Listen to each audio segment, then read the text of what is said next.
Welcome to another Sabbath School Perspectives. I am your host, Pastor Keith Rusk, and I am so excited to get into this lesson with you today. This is our fifth lesson of the second quarter, and it's going to be such a wonderful time for that. And we will be getting into our breakdown of that in just a minute, and then into our panel discussion after that. And I hope that you will stick around and that you enjoy. And if you do enjoy these, that you will like our video, that you will subscribe, hit that notification so you know when we upload, and most importantly, if you will share this video with other people on your social media so that they can find it and benefit from it as well.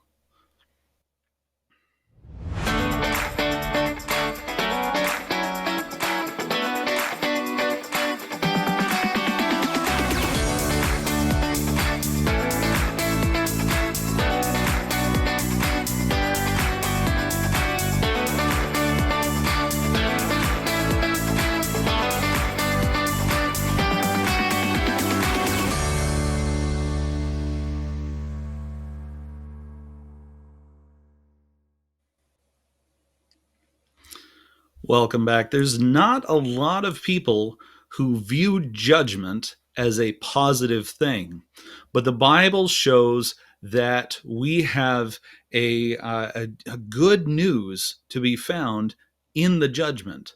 And that judgment is such a wonderful thing. And as we get into our 90-second breakdown, I want to show you some of those things that judgment does for us that are very good and we should consider to be very good news. And we've got the clock up, I see, so let's go ahead and go. The knowledge that the hour of his judgment has come, according to Revelation 14:7, affects our lives. When we hear this message, it should be a motivator to get our lives into a right state with God. Not in a fear of punishment kind of way, but in respecting God for who he is and what he says. We should live more conscientiously in regard to the principles of God's law. Another beautiful thing that we see in judgment is that the role that Jesus takes for us in judgment is part of what makes the judgment good news and not bad news. Jesus is not only our advocate in the sense that we often think of today as a defense attorney, but he is also the judge. He says in John chapter 5 that all judgment has been given from the Father to the Son. And what a beautiful thing to have the judge on our side in a time of judgment. And our final point is that the judge reveals to the universe the character of God. Ultimately, the judgment comes down to Christ's love expressed to us. His life and sacrifice for us were a model of his love for us, and the ultimate standard that he holds himself to, and of which we are witnesses. God's judgment reveals there is no room for despotism in the kingdom of heaven. Stick around for our discussion right after this short message from the conference president of Arkansas, Louisiana.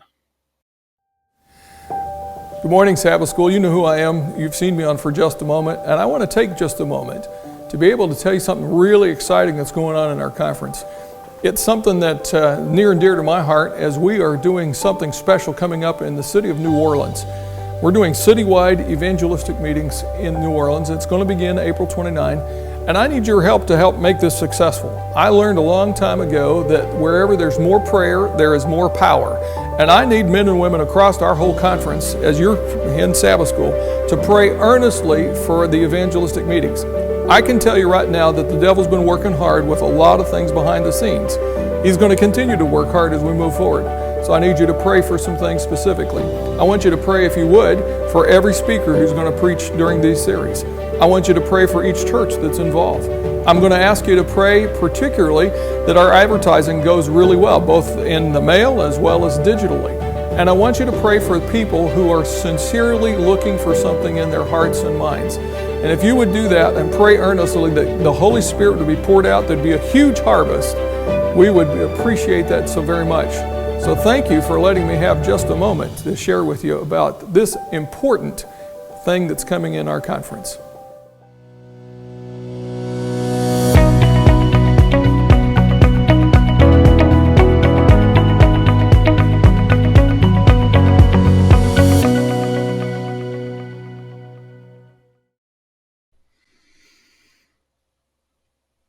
All right. What a wonderful thing to be able to be here and discuss this wonderful Sabbath school lesson today, the good news of the judgment. And like I said before, that sounds a little bit odd, but we have with us Pastor Ben Orion and Pastor Daniel Hoover to discuss this with us a little bit more. Gentlemen, how are you doing today? Doing good. Glad to be here. Yeah, I'm glad we're getting these recorded again. I missed you guys. And Daniel, man, you've been a world traveler since we saw you last. Yeah, been all over the place. Well, I can just tell you, Keith, before we dive into this lesson, Daniel's being modest. He was in the Philippines, and I had the privilege of preaching at his church last week. And I don't know what you called that thing that you gave me, Daniel, but it was fresh from the Philippines, and that thing was fantastic, whatever that was. That was incredible. Oh, that was sounds some ube piaya, which no one will know what it is except our Filipino audience. You'll catch, you'll know what that is. Yes. I've had a small love for the Philippines ever since I went there for an evangelistic trip in 2007. And it's such a wonderful, beautiful country, and I'm a little envious that you get to go there far more frequently than I. But it is always a good place to go, a good place to visit, I think. Mm-hmm. Absolutely. Yeah. So, judgment, huh? Not something anybody likes to talk about. A pleasant topic. Go ahead, Ben. Go ahead. What were you saying? I was just going to say, it's not a conversation people like to talk about, is it? It No. can stir some really raw emotions up real quick. And I think as Christians, we tend to try and shy away from talking about the judgment because what is the number one complaint that non-church members seem to have about people in the church? Oh, they're too judgmental. And so to then bring up judgment and be saying that, oh, hey, everything you do is going to be under the purview of God and his review and all of this, that doesn't sound like good and welcoming news. It sounds like every little fault that I have ever had, every mistake I've ever made, every sin I've ever committed, God is going to punish me for. Yeah. And that is often how most of the Christian world presents the judgment, is that it is a thing for us, even as believers, to be afraid of. Mm-hmm. I think too long the church has used judgment and the idea of judgment as this psychological tool to try to control other members, to tell them, oh, you better be afraid of this. You better do what's right. We almost like, Santa Claus with parents with young children. You don't do that. Santa won't bring you any presents. And we do the same thing with God. We make him out to be, you better not do that or else. Yeah. But one of the things that really turned my mind over on it, and I don't remember the exact reference, and shame on me for not doing enough research before this to find the exact reference, but there's a psalm that David starts off, and he says, "Vindicate me, O God." Mm-hmm. Vindicate, as in judge me and find me not guilty, find me innocent. Mm-hmm. That is what we should be doing. And that is the attitude that we should have towards not just the law of God, but towards judgment as well. That it is something that is wonderful, beautiful, that's very good news for us as believers. And the timing of it should be affecting how our lives work. But a lot of times it doesn't, does it? Yeah. Psalm 54. Go ahead, Daniel.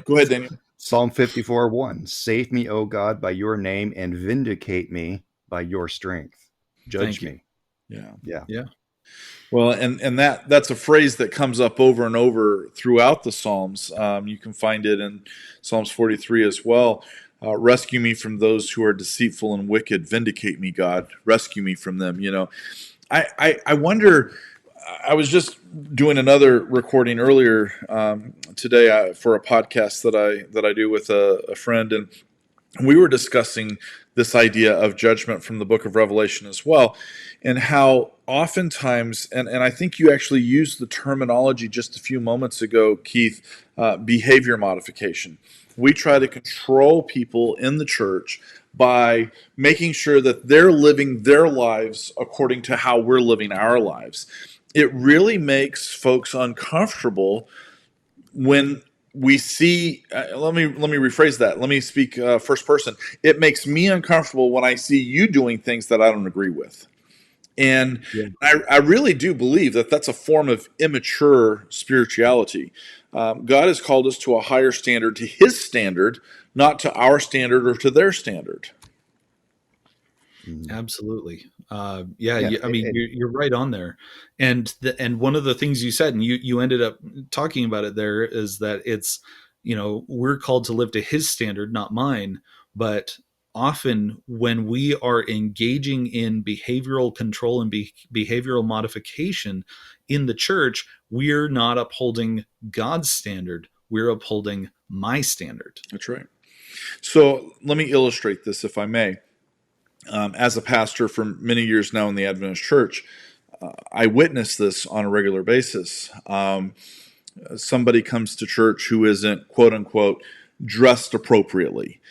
Somebody comes to church who is not a vegetarian or is not a vegan or doesn't think that that's as important as somebody else. In fact, I was in a church recently where I was told unequivocally, if you're not vegetarian, you can't go to heaven. And I kind of pushed back and I said, now, wait a minute. Jesus himself was not even vegetarian. In fact, the Bible shows that he ate fish with the disciples after the resurrection. And now, let me hasten to add before I tell you how that conversation ended.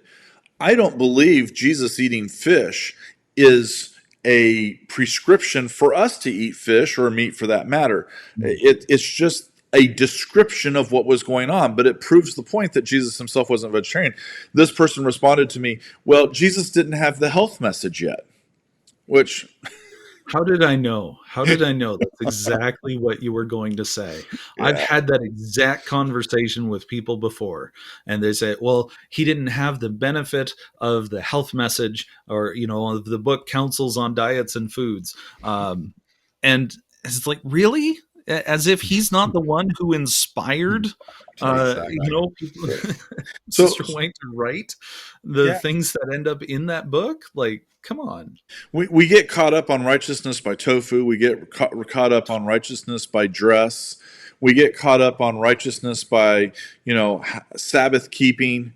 All of these things we get caught up on. But I want to submit to you guys that in reality, what you and I are doing right now is actually just feeding that beast. Because if that's what judgment is all about, then we are all in a world of hurt and trouble.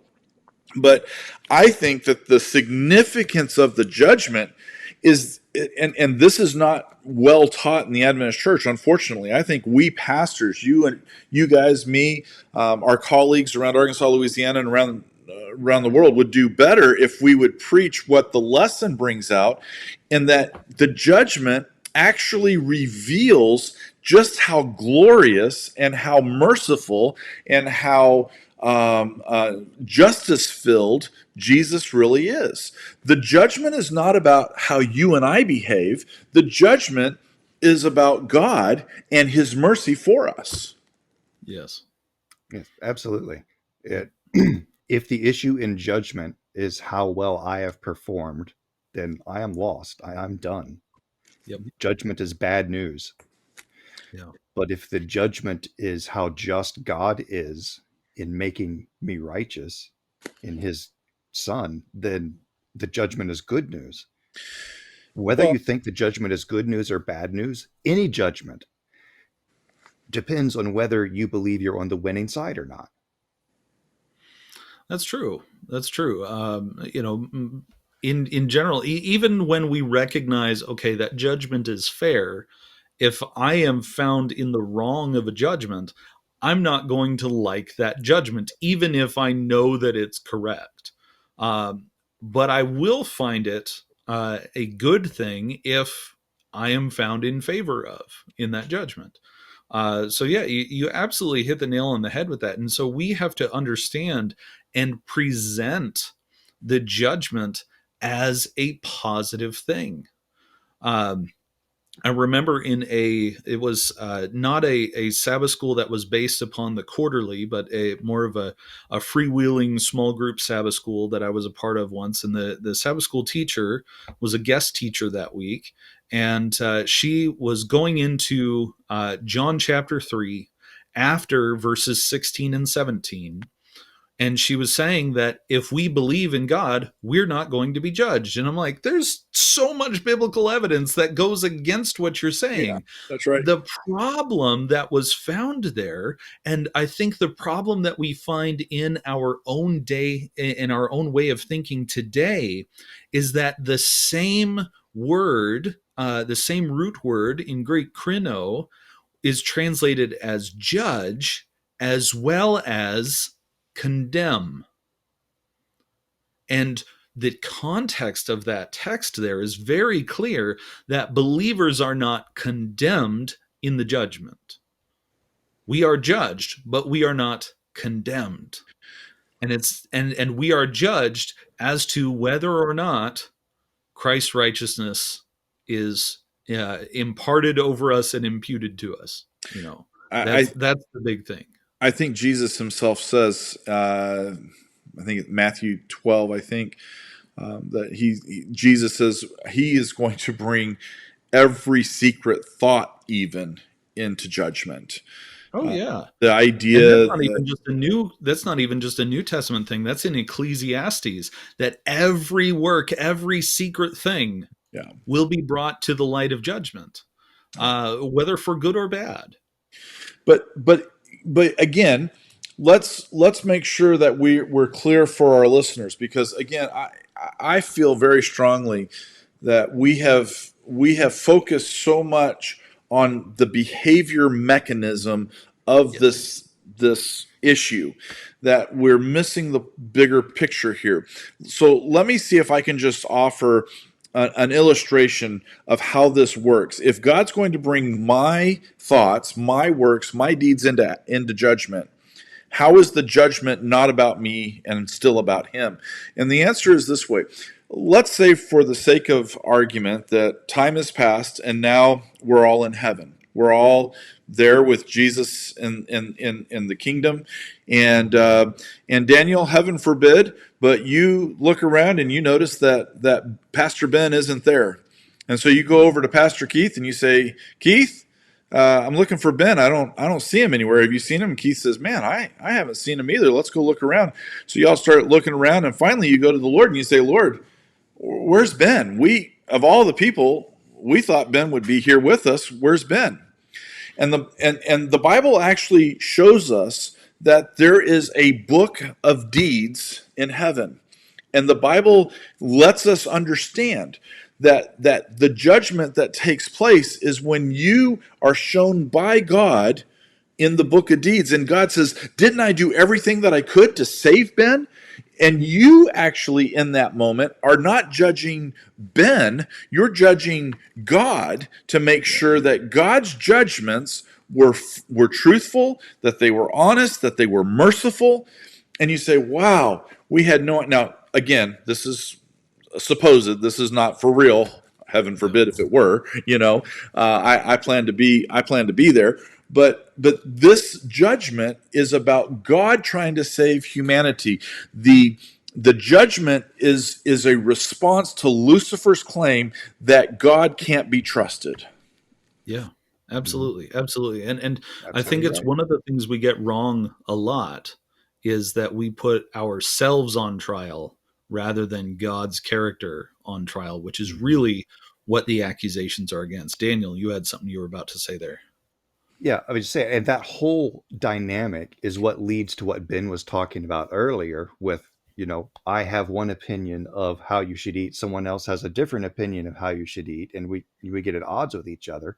Because if I believe that the way I eat is the thing in judgment, then what I have chosen has to be correct in order for me to feel okay about myself and feel okay with the idea of judgment.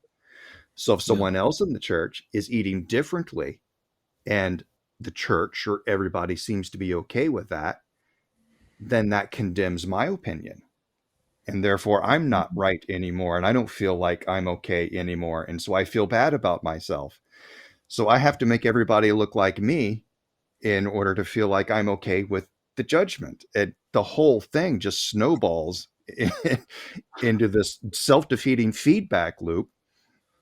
You It's know, so y- destructive. so you've hit something on here that really I think has been one of my personal talking points over the last probably 5 or 6 years, and that's the Gnosticism of the Adventist Church. Mm. That we tend to view salvation as, I understand and know these facts, and I accept these facts, and I attempt to live according to these facts, and the facts save me. Tell me I'm wrong. Far too many cases you Our are deep informed about theology truth. doesn't say it that way, but the practical way that our churches run, that a lot of the ministries, the way that we do evangelism is that. I don't disagree with that. I mean, Yeah. really, we are trying to, in a very simplistic and understated way, it comes all the way back to behavior modification, right, and behavior Mhm. control. Yeah. And in many ways, when we make disciples, we try. Unfortunately, we are trying to disciple them after our knowledge and our understanding, instead of after what Christ has shown us to be right and true. And that may be part of the problem. Um, the real question then becomes, how do we not cross that very fine line? Because we can only teach somebody what we know ourselves to be true, and Exactly. and so we have to really be careful there. Yeah, go If ahead, the Daniel. issue in the judgment is Jesus Christ and relationship with Jesus Christ, then the issue in evangelism and conversion must primarily be Jesus Christ and relationship with Jesus Christ. Mm. Absolutely. The Absolutely. knowledge, the gnosis of Adventism, our particular theologies, must grow out of that reality of relationship with Jesus Christ. Yes. Absolutely. Absolutely. Definitely. Absolutely. And I think we often make the doctrine, we relate the doctrines to Christ rather than showing how they come from Christ, or how Mm. he is the center of it all. And that's where we run into that, what I dare say is kind of an Adventist Gnosticism, of Mhm. where there seems to be a set of believers, and I'm not going to venture any kind of estimation as to how large that set is, that seem to believe that they are saved by their knowledge of doctrine, and the relation of it to Christ is not apparent. Um, and here we go. I started off talking about how people call Christians judgmental, and I just sounded incredibly and feel incredibly judgmental, even having just said that. Um, It's you know, hard, isn't it? it is. But I think the key, and you had asked a question, Ben, of how do we, walk or not cross that fine line between leading people into discipleship of Christ versus leading people into discipleship of ourselves. And it's what Paul said: imitate me as I imitate Christ. Yeah, If yeah, we are not imitators of Christ, then we should not be having anyone imitate us. that's right. As you're talking, I'm just pulling it up here on my screen. I'm thinking about the lesson kind of leads us back to Daniel 7, Mhm. and it gives us this picture, and I wanted to just go back and reference this for a moment. We've spent a lot of time talking about the judgment. We've spent a lot of time talking about the behavior from within it. I'm looking here at Daniel chapter 7, verse 9. And as I looked, thrones were set in place. The Ancient of Days took his seat. His clothing was as white as snow. The hair of his head was white like wool. His throne was flaming with fire, and its wheels were all ablaze. And a river was flowing, coming out from before him. Thousands upon thousands attended him. 10,000 times 10,000 stood before him. The court was seated, and the books were open. Now, here's what's so striking to me about this, and this is why I preach a different version of the judgment and the investigative judgment than many Adventist pastors before me. I just read 2.5 verses about the magnificent glory of the Ancient of Days, how awe-inspiring the throne and the courtroom must have looked. All of that to get to the idea that the court was seated and the books were opened. In other words, this is more about the judge sitting on the bench than it is the documents that are going to be presented in the court. Yes, absolutely. Absolutely. And like I had mentioned in the breakdown, the judge, we often think of the courtroom of heaven and the judgment as, the father or the law is kind of in the judge's position, and Jesus is our defense attorney, and Lucifer, Satan is, he's accusing us of all the sins that we've ever committed. And Jesus is saying, I've covered that with my sacrifice. I've covered that with my sacrifice. All of these things I've covered with my sacrifice. Yeah. But that's not the scenario of the says judgment. that. I'm sorry, I didn't mean to cut you off, Keith, but the text even says that. The text goes on in verse 15. Daniel says, I was troubled in spirit when I saw this. And so I approached one of those who were standing there, and I asked him the meaning of this. And he told me the interpretation. The 4 great beasts are 4 kings that will rise from the earth, but the holy people of the Most High will receive the kingdom and possess it forever, yes, forever and ever. The point of all of this is that God's people can go to heaven and be with God forever and ever. Yes, absolutely. And to take what Keith was saying one step further, with us in the so-called defense position and Christ defending us before Satan, I think it's more than Satan just saying, look at all this person's sins. Satan is pointing at God, at Christ, saying, look at all of this person's sins. You have no right to save him. You have no right. Otherwise, you're being unfair. See, your law is impossible. Look at all of this mess, and you're going to save him anyway. This isn't fair. This isn't right. But the judgment reveals before the entire universe how God is indeed just in saving this world. Yes, absolutely. As it's put in Hebrews, that the more perfect covenant has come in and is exemplified in Christ, in that there's no more the human weakness of covenant with God, because God became flesh and fulfilled the human end of the covenant for us. And all he says is, trust me, follow me. And if we do that, then his sacrifice and what he has done on our behalf is just and true for us to be saved. There's been a lot in the news the last couple of years, and I promise I'm not getting political. There's been a lot in the news the last couple of years about these trials and investigations and Senate hearings and so on about various things happening with other government officials. And it doesn't matter which side of the political spectrum you fall on. They both have players in this game that we've been seeing in the news, all saying, look, the other side has done this horrible thing and this horrible thing and this horrible thing. And I think that most people, including myself, are so frustrated with seeing apparent corruption and nothing gets done. We can see it. The evidence comes up. Everyone can talk about it, and poof, nothing.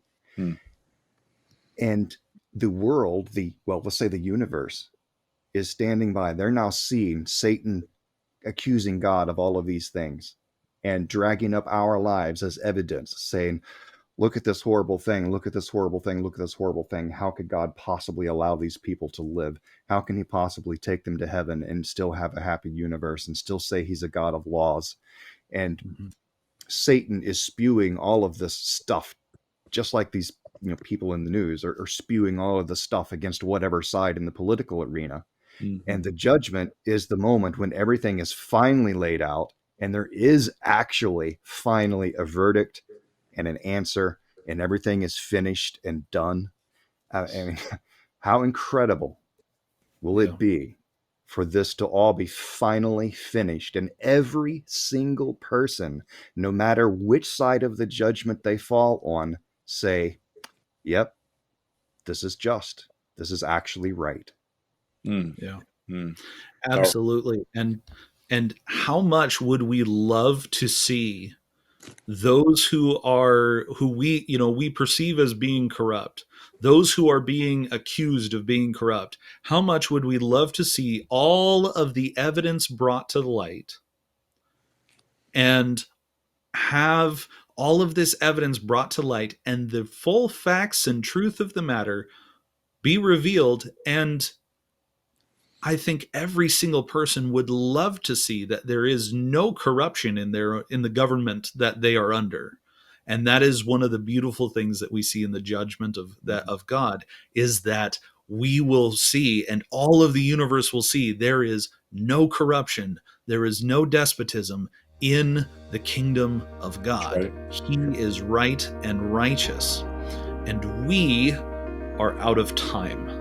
And so I thank you all for joining us for this video. Thank you, Ben and Daniel, for being here with us.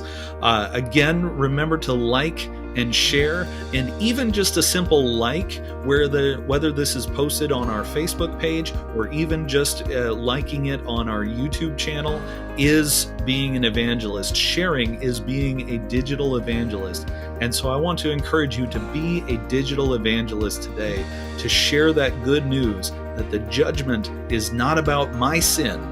It is about God's righteousness, his glory, his love, triumphing over all attempts to defame his character. Thanks for watching. We'll see you next time.